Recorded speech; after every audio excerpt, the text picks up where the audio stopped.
Steve Jobs Story, Chapter 1. I moved to the perfect neighborhood for me. Steve Jobs was only 10 years old when his family moved to Mountain View, California. Little did he know that this new neighborhood would change his life forever. The area was full of engineers and people who loved technology. Steve's neighbors were not like the ones he had before. These neighbors built and fixed things that looked like magic to Steve. One sunny afternoon, Steve walked outside and saw a man working in his garage. The garage was packed with strange gadgets and wires. Steve couldn't help but stare. "Hey there, young man. Interested in what I'm doing?" the man asked, noticing Steve's curiosity. Steve nodded eagerly. "What are you making?"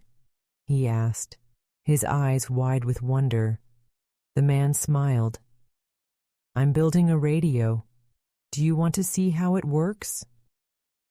From that moment, Steve spent many afternoons in the garages of his neighbors, learning about circuits, wires, and how things were built. He loved asking questions. Why does this part make the light blink? What happens if you connect these two wires? The neighbors were patient and happy to teach him. One day, Steve brought home a broken clock he found at a yard sale. He wanted to fix it.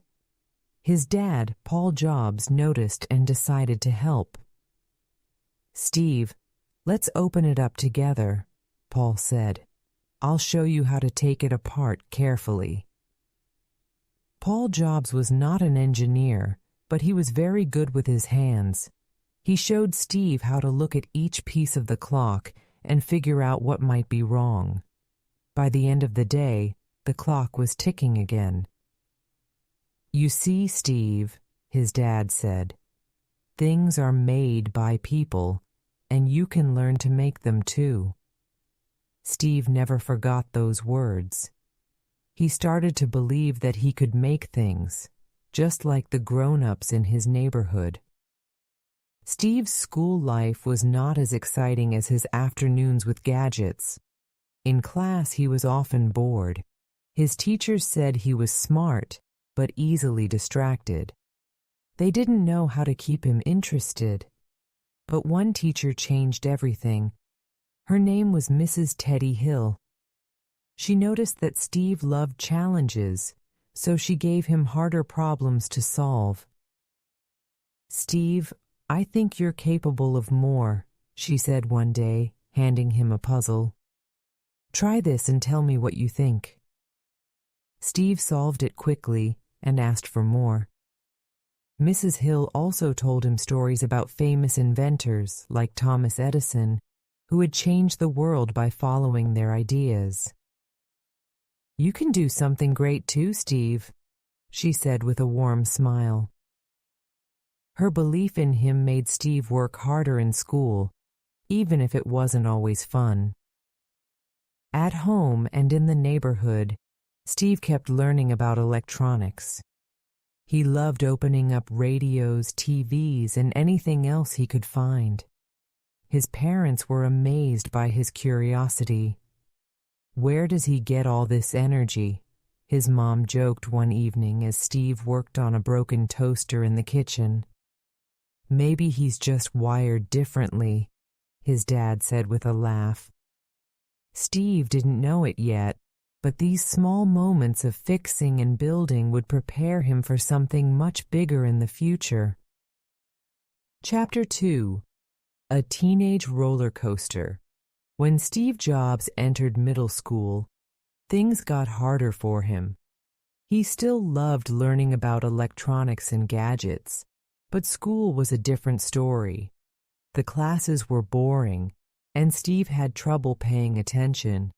His teachers often told his parents, "Steve is smart, but he doesn't stay focused." At home, Steve's parents noticed his struggles. They decided to move him to a different school that might suit him better. The new school had more creative teachers and gave students more freedom. Steve liked it better, but he still found it hard to follow the rules. His mind was always full of ideas, and he wanted to do things his way. Around this time, Steve discovered something new: computers.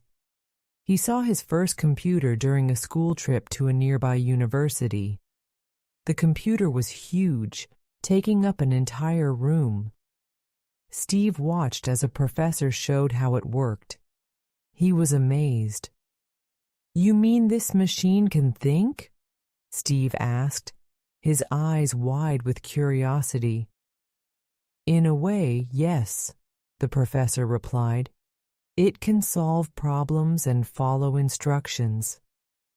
From that day, Steve couldn't stop thinking about computers. He wanted to learn everything about them. He read books and asked questions.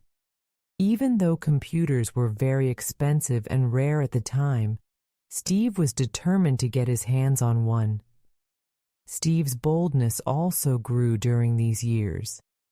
He wasn't afraid to try new things or take risks. "You need courage to do something great," Steve often said. He once snuck into a computer club meeting at a local university. He didn't belong there, but he wanted to see what the club was doing. That's where he met Steve Wozniak, a shy but brilliant engineer who loved building gadgets. "Hi, I'm Steve Jobs," he introduced himself. "What are you working on?" Wozniak showed him a small computer he had built himself. Steve was amazed by Wozniak's talent. The two Steves quickly became friends. They spent hours talking about technology and dreaming about what they could create together. As Steve grew older, he started thinking more about his future. What did he want to do with his life? He didn't want a regular job like most people. He wanted to do something exciting and meaningful. Steve was also influenced by the hippie culture of the 1960s and 70s. He liked their ideas about freedom, creativity, and living simply. He started wearing jeans and turtlenecks, and he spent time with people who thought differently from the rest of the world. "Maybe I'll create something that changes the world," Steve thought to himself. His teenage years were full of ups and downs, like a roller coaster. But Steve never gave up. Each challenge and experience helped shape the person he was becoming. Chapter 3. 20 years old, betting his life on computers. Steve Jobs was just 20 years old when he decided to dedicate his life to computers. While most people his age were still figuring out what they wanted to do, Steve had already made up his mind. He wanted to create something that would amaze the world. "I want to make a machine that is small but powerful, something that people can use every day," Steve said to his friend Steve Wozniak, who everyone called Woz. Woz was also passionate about computers. Together, they dreamed of building something special. They spent long hours in the garage, sketching ideas and tinkering with parts. At the same time, Steve started to explore new ways to think and relax. He learned about meditation and became interested in Eastern philosophy. "Meditation helps me focus," Steve explained to his friends. "I feel like I'm starting to understand myself better." He also read many books about Buddhism and other philosophies from Asia. These teachings helped Steve believe that he could do something meaningful with his life. "I want to prove that I can create something amazing," he thought. To find more inspiration, Steve decided to travel to India. It was a big decision, but he felt it was important. In India, Steve learned to appreciate simple things. He saw how people lived with less but were still happy. This made him think about what truly mattered in life. "I feel like I'm starting to see the bigger picture," Steve wrote in a letter to his parents. "I know now that I want to create something that helps people." The trip changed Steve. He returned to California feeling more focused and ready to follow his dreams. Steve had attended college for a short time but decided it wasn't the right path for him. Instead, he wanted to start a business with Woz. "Woz, I think we can build something great together," Steve said one evening. Woz was a bit unsure. Starting a company was a big risk, but Steve's energy and confidence were contagious. "All right, let's do it," Woz finally said. "We'll work hard and see what happens." The two friends trusted each other completely. Steve brought bold ideas and a vision for the future, while Woz had the technical skills to make those ideas come to life. Together, they made a great team. "We're going to change the world, Woz," Steve said with a grin. And with that, their journey to create something incredible began. Chapter 4. Two computer geeks enter the business battlefield. Steve Jobs and Steve Wozniak, two friends who loved computers, decided to start their own company. But first, they needed a name. One day, Steve Jobs remembered a visit to an apple farm. "How about we call our company Apple?" Steve suggested. Woz laughed. "Apple? That's simple and easy to remember. I like it." And that's how Apple got its name. Their first big project was a computer called the Apple I. Woz built the machine and Steve worked hard to sell it. They showed it to people at computer clubs and even sold a few. It wasn't perfect, but it was a start. "We can make it better," Steve said. "We just need help from the right people." Steve knew they needed a great advertisement to show people how amazing their computer was. They found an expert who helped them make a fun and creative ad. "This will get people excited about Apple," Steve said confidently. Next, they needed money to grow their business. They met with investors and told them about their big dreams. "We want to make computers that everyone can use," Steve told one investor.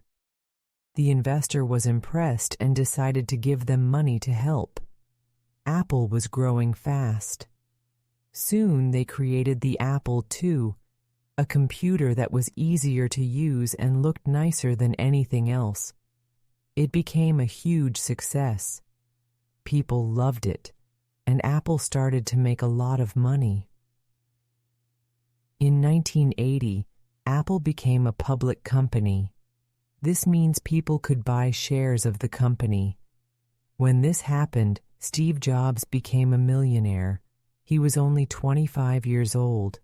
Even with all their success, Steve knew they had to focus on the people who use their computers. "We need to think about what our users want," Steve often said.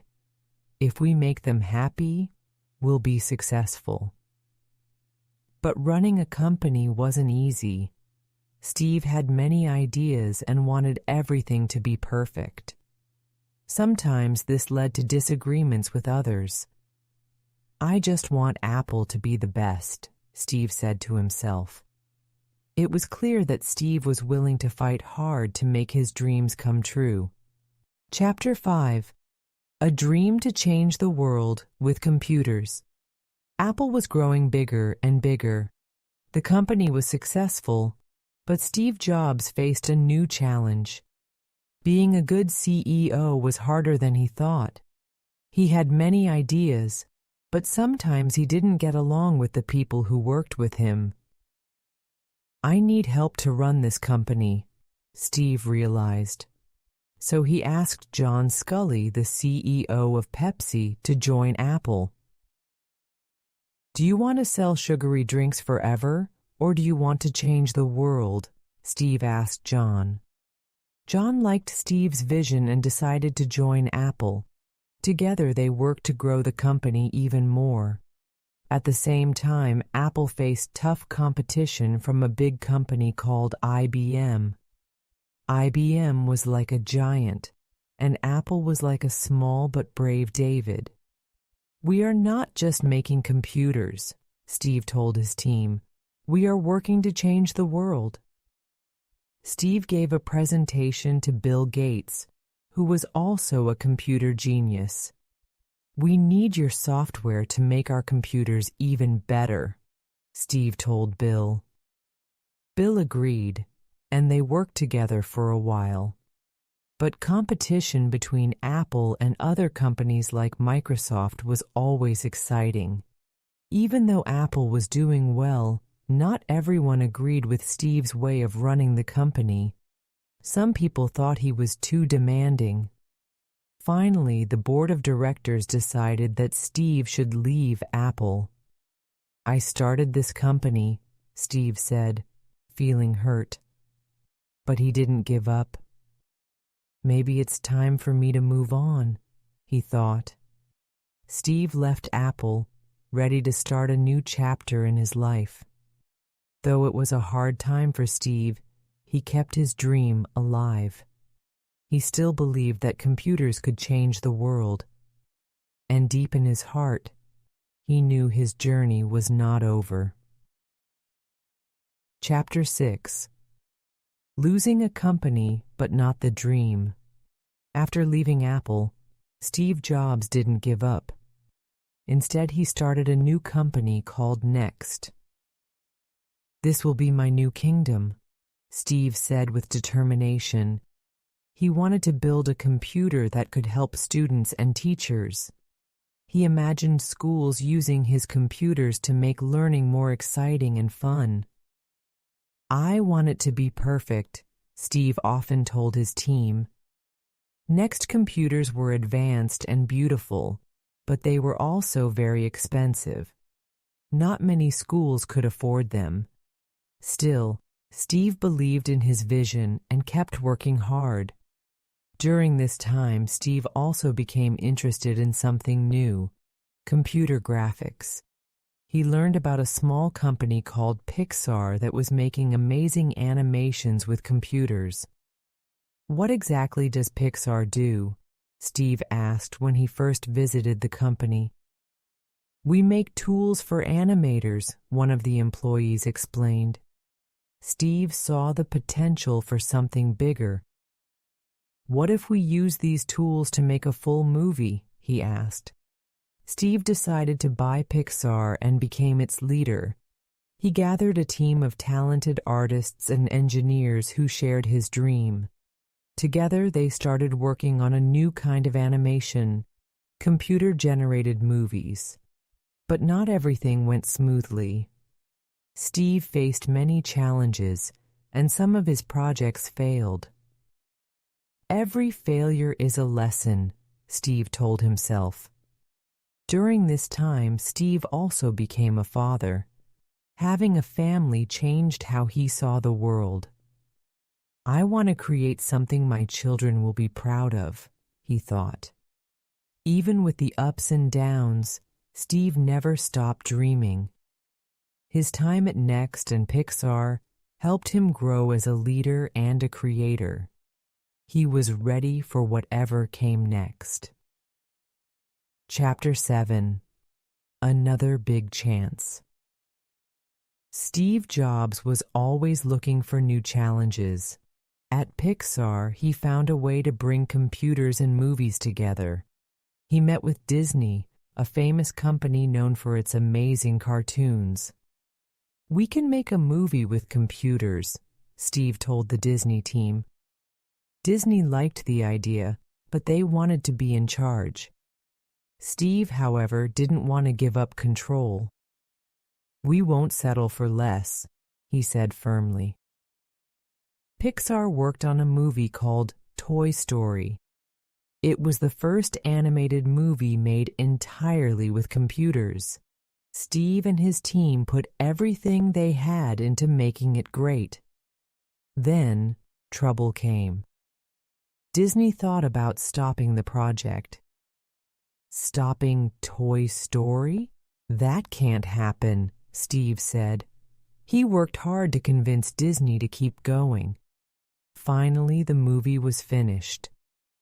When Toy Story came out, it was a huge success. Everyone loved it, and Pixar became very famous.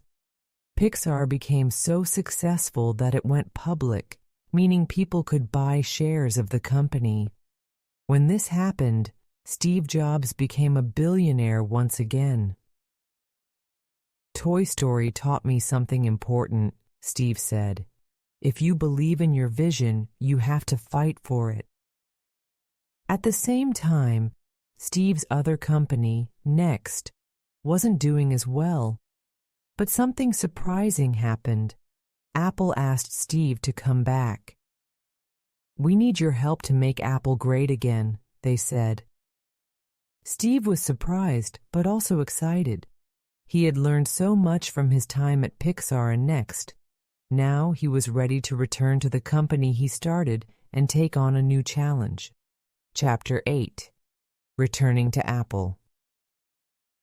After 10 years away, Steve Jobs came back to Apple. A lot had changed while he was gone. The company was struggling and needed a new direction. Apple and I are meant to be together, Steve thought. We're like two people on the same boat. But fixing Apple wasn't easy. Steve had to make tough choices. He decided to focus only on the best products and cut out the rest. Sometimes you have to let go of things even if it's hard, he said. One of Steve's first big projects after returning was the iMac. It was a colorful and friendly computer that was easy to use. People loved it. The iMac helped Apple become popular again. "I just want to create things that people will enjoy using," Steve said. The iMac showed the world that Apple was back and ready to innovate. It was the start of a new chapter for the company. Steve also noticed a new trend. People wanted to listen to music in new ways. He decided to focus on the MP3 market. "Music is going to be the next big thing," Steve told his team. This idea would lead to something even bigger. But for now, Steve was happy to see Apple growing stronger. He felt proud to be back and leading the company he loved. Chapter 9. Leading a Music Revolution. Steve Jobs had a new dream: to change how people listen to music. He introduced the iPod, a small and simple music player that could hold thousands of songs. With the iPod, you can carry your entire music library in your pocket, Steve said proudly. The iPod became a huge success, but Steve didn't stop there. He also launched iTunes, an online music store where people could buy and download songs. "When I set a goal, I won't stop until I reach it," Steve often said. The iPod and iTunes completely changed the music industry. Steve showed that his unique ideas could become amazing products. Next, Steve focused on creating a phone that would do more than just make calls. The result was the iPhone. It combined a phone, a music player, and a computer all in one device. "This is my style," Steve said. "Simple, beautiful, and powerful." The iPhone was a groundbreaking product that millions of people loved. It showed the world that Steve's vision could keep changing lives. But along with success came personal challenges. Steve learned he was very sick. Even as he faced his illness, he continued to work on his ideas. "Thinking about death helps you focus on what really matters in life," Steve said. By the time Steve Jobs passed away, he had changed not just one, but 3 industries: computers, movies, and music. He taught the world that creativity and courage could solve big problems. "The hardest times taught me the most important lessons," Steve once said. Today, Apple continues to grow, and the world remembers Steve Jobs as a bold thinker who never gave up on his dreams.